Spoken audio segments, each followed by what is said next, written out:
What's up? What's up? What's up, people? Um, I got an item in today. One part of,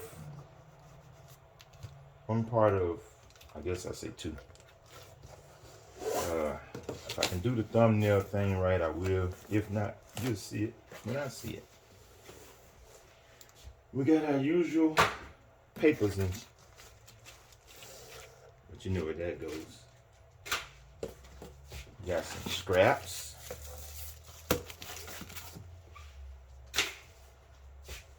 And we got, pull this out of here. A charger. It is a 4 amp charger for a 72 volt power supply. Got any right ideas? Think you can figure it out? Well, you know I like bikes. And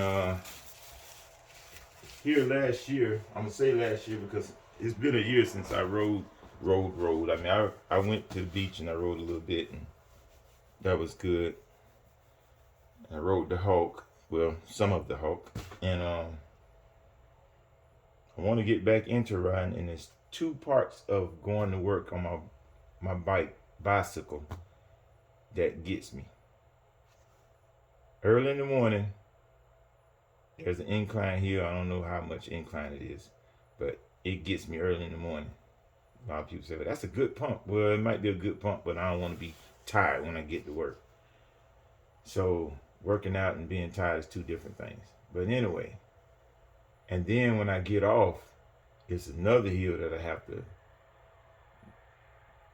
go up that when I'm worked all day, I really don't want to have to go up this hill. So I am going to do what I myself said I wouldn't do, but I'm going to do it anyway because I haven't ridden e-bike yet, but everything I hear is great about them. So I have in this box something that's going to probably get me about 50 miles of travel on just voltage alone, but with my assist, because I would say it's assisting me, but I'll be assisting it, I should get maybe more. It all depends on weight of the bike, I know, weight of the rider, I know, and your inclines and all that. So yeah, I have a fat bike, so it's heavy. It's steel. It's not aluminum. I think it weighs about 54, 55 pounds alone. With this items I'm about to put on it is going to be right at 80 pounds. So, but enough of that. Here's the reveal. Yes, sir. I went for the big boy. I saw a lot of people using the little ones, and I'm like, why? Why tease yourself, right? So, did the calculations, and I wanted something that was gonna move me and the bike, if need be, at a nice speed for a long time. Sometimes I get off work and I don't wanna do anything but get in my car and go home. So if I rode my bike to work that day, I'm gonna need to be able to get back without having to be feeling like I'm about to croak.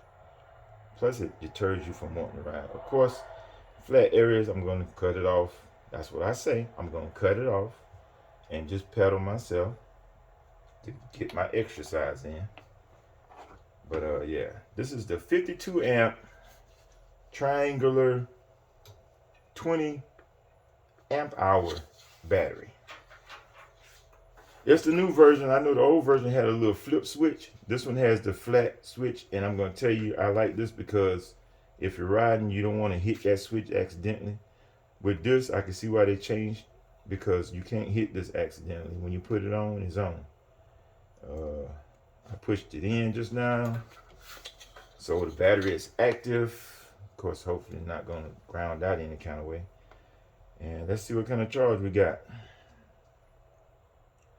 It's saying it has an 80% charge. That's how I received it, with an 80% charge. Of course, you know about well, if you ride e-bikes or you've been researching, if you're looking at this video for the first time, on the batteries, they have a USB out port for you to charge your other items.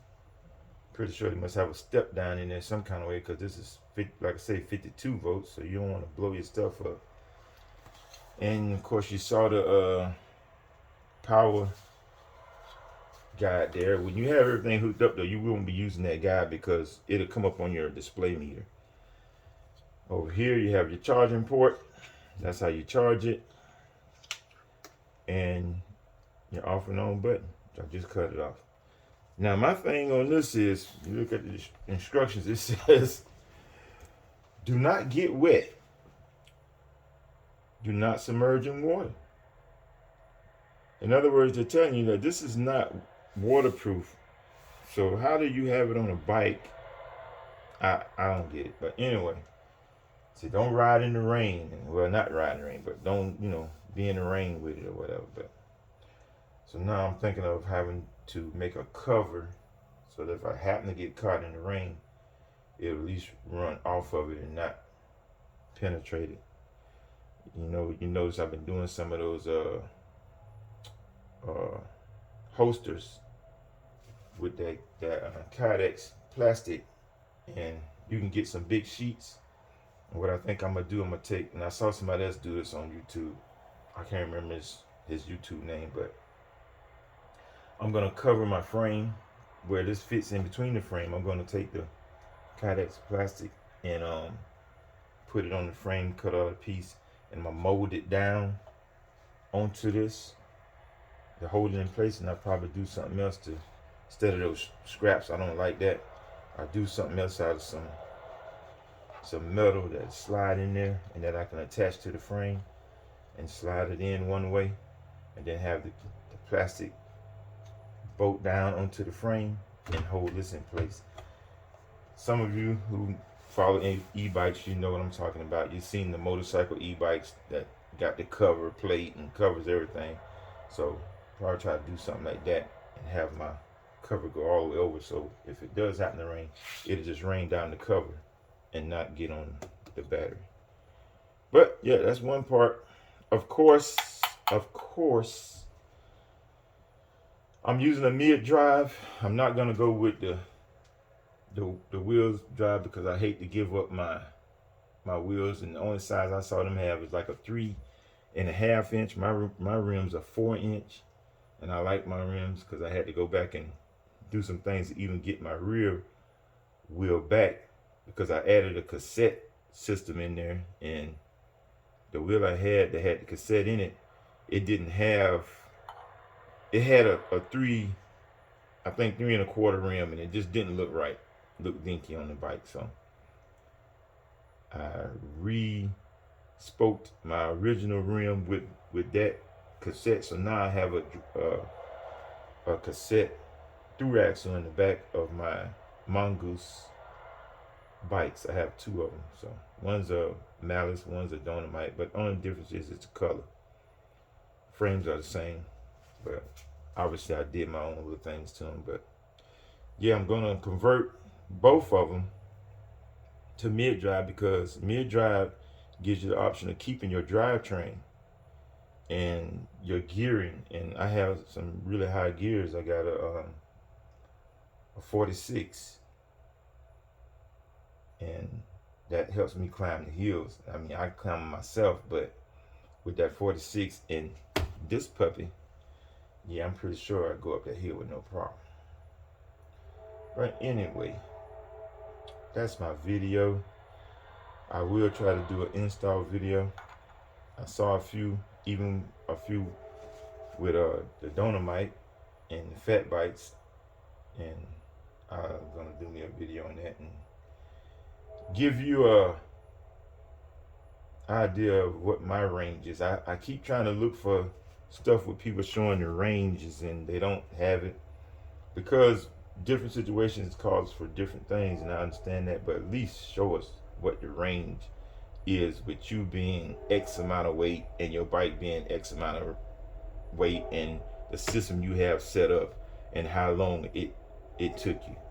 You know, I think it's some kind of nostalgia thing about that where people don't want to show the range they got. I don't know.